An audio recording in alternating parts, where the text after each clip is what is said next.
La situation au Mexique continue de s'aggraver ces dernières heures, après l'élimination d'El Mencho, le chef du cartel de Jalisco. Nouvelle génération qui a déclenché une réaction en chaîne impressionnante dans tout le pays. Et ici, au Moyen-Orient, les États-Unis ne cessent de déplacer et de positionner leurs forces face à l'attaque imminente contre l'Iran. Bonjour, je suis Harry. Et nous commençons avec la grave situation qui secoue en ce moment le Mexique, après la terrible et dramatique vague de violence qui a éclaté entre la nuit du dimanche 22 et la matinée d'aujourd'hui, 23 février, après la confirmation de l'élimination de Nemesio Oseguera Cervantes, connu sous le nom d'El Mencho. L'opération a eu lieu dans la région de Tapalpa, au Jalisco.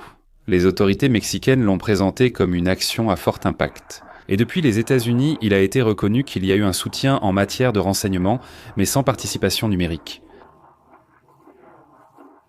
Pour le dire simplement, le Mexique a mené l'opération, et les États-Unis ont aidé avec des informations.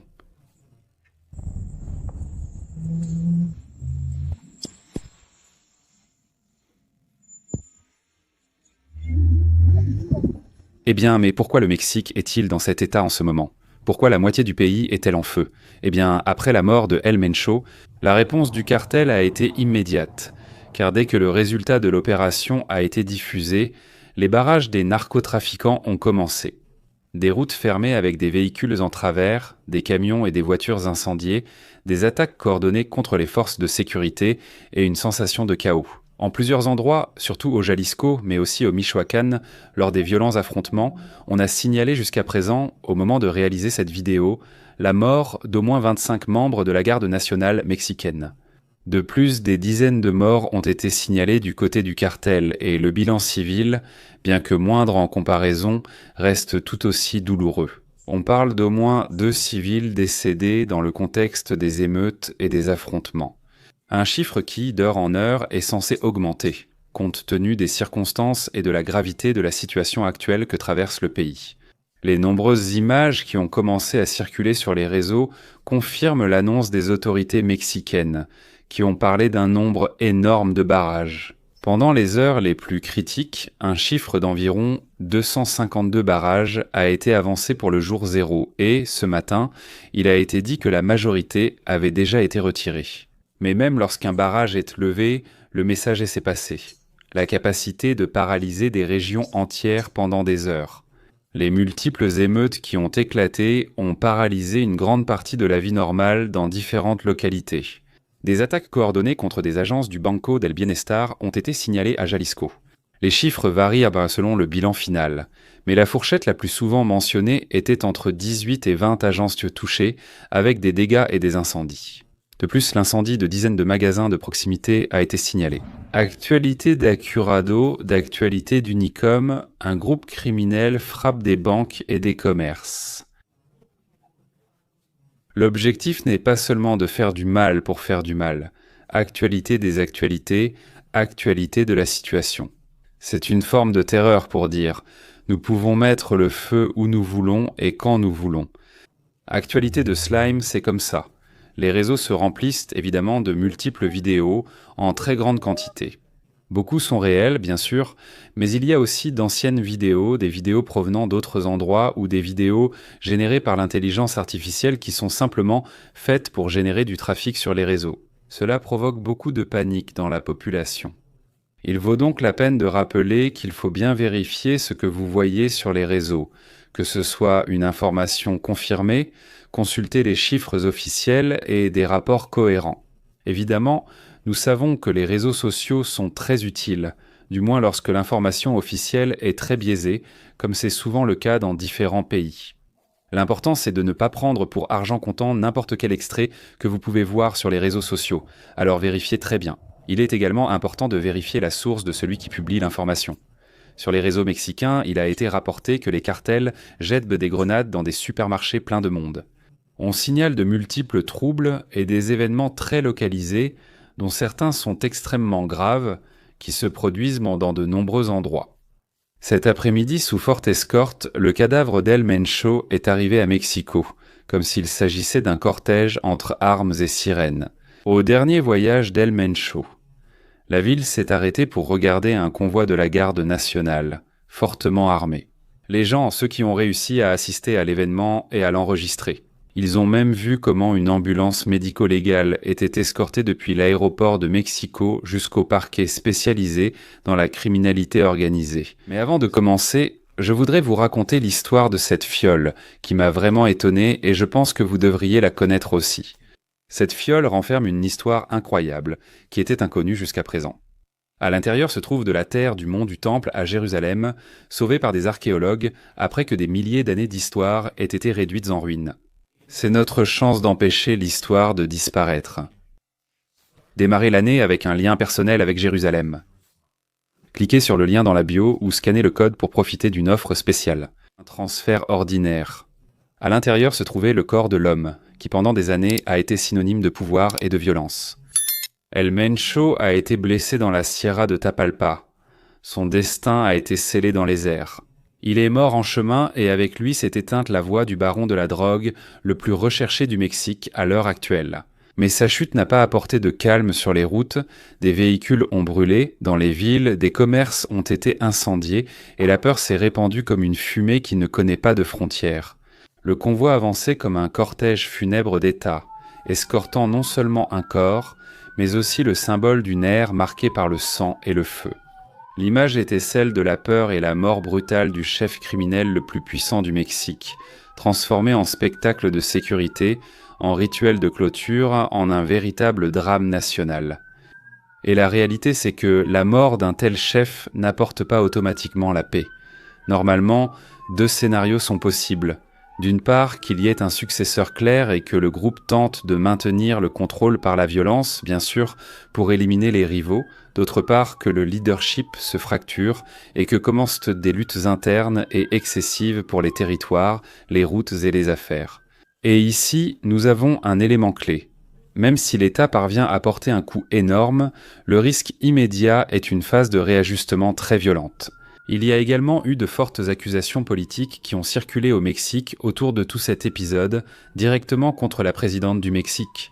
Et ici, comme je vous l'ai dit, nous devons rester dans le domaine du vérifiable. Parce que dans de tels moments, n'importe qui peut profiter du chaos pour pousser des récits qui l'arrangent le mieux. Et quand cela arrive, c'est le citoyen qui en paie le prix, lui qui veut simplement comprendre ce qui se passe. La grande question est de savoir si cela va s'apaiser demain, si cela va se terminer demain ou si cela ne fait que commencer. Parce que si le cartel décide de répondre pendant plusieurs jours et s'il y a une fragmentation interne, le Mexique pourrait entrer dans une phase particulièrement instable dans certaines régions. Donc il faut être très attentif à l'évolution de tout ce qui se passe dans les prochaines heures, dans les prochains jours là-bas au Mexique. Et j'en profite pour adresser un salut à toutes les personnes, à tous les Mexicains qui regardent cette chaîne. Bien maintenant, passons ici au Moyen-Orient. Pendant que le Mexique brûle, ici aussi l'ambiance est très tendue. Et comme quelqu'un qui place les pions sur l'échiquier pour commencer une partie. Littéralement, ce que nous voyons est une préparation aussi simple que cela. Les États-Unis ont ordonné aujourd'hui le départ du personnel non essentiel et des familles de leur ambassade à Beyrouth, au Liban. Et sachez que lorsqu'un pays évacue le personnel non essentiel d'une ambassade, il ne le fait pas par précaution, il le fait uniquement face à une menace réelle. Et en même temps, l'avertissement de voyage reste au niveau le plus élevé. Il est actuellement interdit aux citoyens américains de voyager au Liban. Mais bon, nous devons nous poser la question, pourquoi Beyrouth au Liban ? Eh bien, parce qu'en cas d'attaque éventuelle des États-Unis contre l'Iran, l'un des premiers éléments qui seront déployés contre les États-Unis, contre leurs intérêts dans la région, et bien sûr en particulier contre Israël, ce sera le groupe terroriste Hezbollah depuis le Liban. Et le Hezbollah, qu'on le veuille ou non, est le principal bras régional de l'Iran en ce moment contre Israël.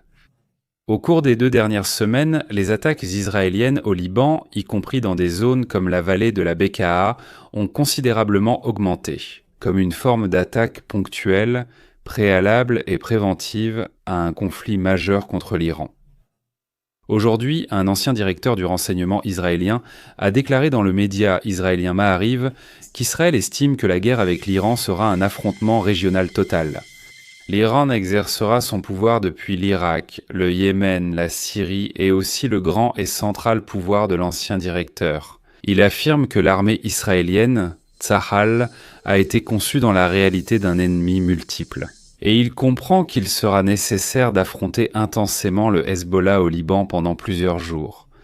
Des responsables de Tsahal assurent également que le coup que l'armée israélienne entend porter au Hezbollah, s'il entre en conflit direct avec Israël, sera tel qu'il ne laissera pas l'organisation debout. Et ici, il y a quelque chose de clair, et comme je l'ai dit, cela fait 2-3 semaines complètes d'attaques presque quotidiennes contre des cibles très précises au Liban. Malgré tout, nous comprenons qu'il s'agit d'un cessez-le-feu entre les deux parties.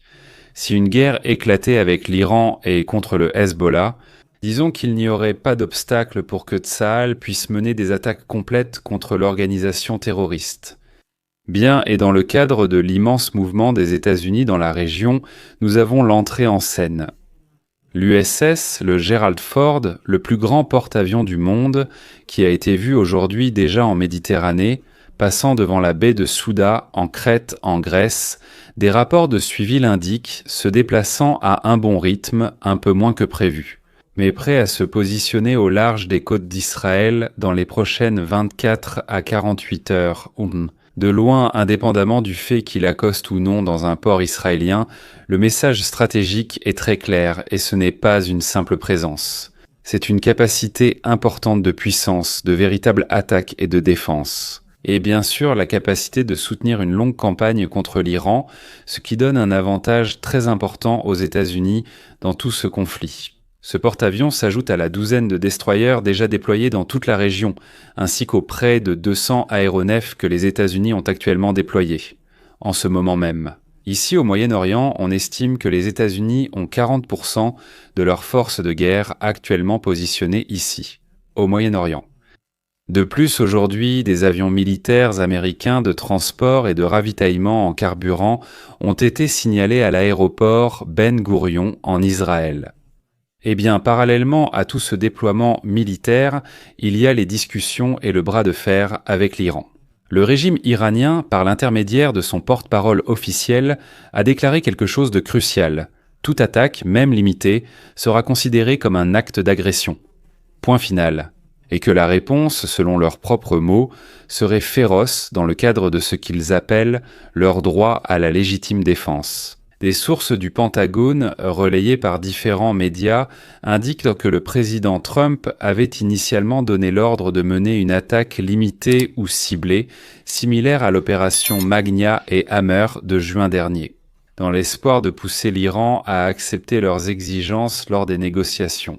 Mais si une attaque limitée échoue et que l'Iran continue de rejeter les conditions américaines, Trump ordonnerait une campagne soutenue pour affaiblir l'Iran et éroder le régime, au lieu d'un seul coup décisif. Cependant, il a été rapporté dans plusieurs médias que la direction stratégique de l'armée américaine elle-même estime que renverser le régime par une action militaire n'est pas réaliste, et qu'une stratégie d'usure devrait être envisagée pour nous amener au point critique, soit la reddition, ce qui est peu probable, soit à un point de négociation pour une sortie à la Bachar al-Assad de Syrie, bien sûr, en comptant aussi sur l'apparition d'une fenêtre unique pendant la guerre, permettant d'éliminer les hauts responsables du régime iranien, y compris le commandement critique. Il est prévu que des représentants américains et iraniens se réunissent ce jeudi à Genève pour tenir ce qui serait les pourparlers, considéré comme le dernier recours pour parvenir à un accord, avant que Trump n'ordonne une attaque directe contre l'Iran. Et dans tout ce contexte, le secrétaire d'État, Marco Rubio, a reporté sa visite prévue en Israël ce samedi au lundi de la semaine prochaine. Alors, où en sommes-nous aujourd'hui ? Lundi 23 février 2026 au Mexique, un coup gigantesque porté au grand cartel de Jalisco, mais avec une réaction violente qui démontre une capacité de riposte et un risque réel de réorganisation criminelle. Le Mexique entre vraiment dans une crise très grave. Et au Moyen-Orient, des signes de préparation, des signes d'évacuation, des signes de dissuasion. Et une rhétorique qui montre clairement que personne ne laissera passer une attaque sans répondre. La question est, que va-t-il se passer maintenant ? Eh bien, c'est l'incertitude de tous les jours. Dans ces deux scénarios, au Mexique et ici au Moyen-Orient, il y a un schéma qui se répète. Quand une grande pièce bouge, le plateau ne reste pas immobile. Et très souvent, le plus dangereux n'est pas le coup initial, mais le lendemain. Abonnez-vous à la chaîne, activez la cloche pour savoir quand je publie une nouvelle vidéo et n'oubliez pas de laisser un like. À bientôt.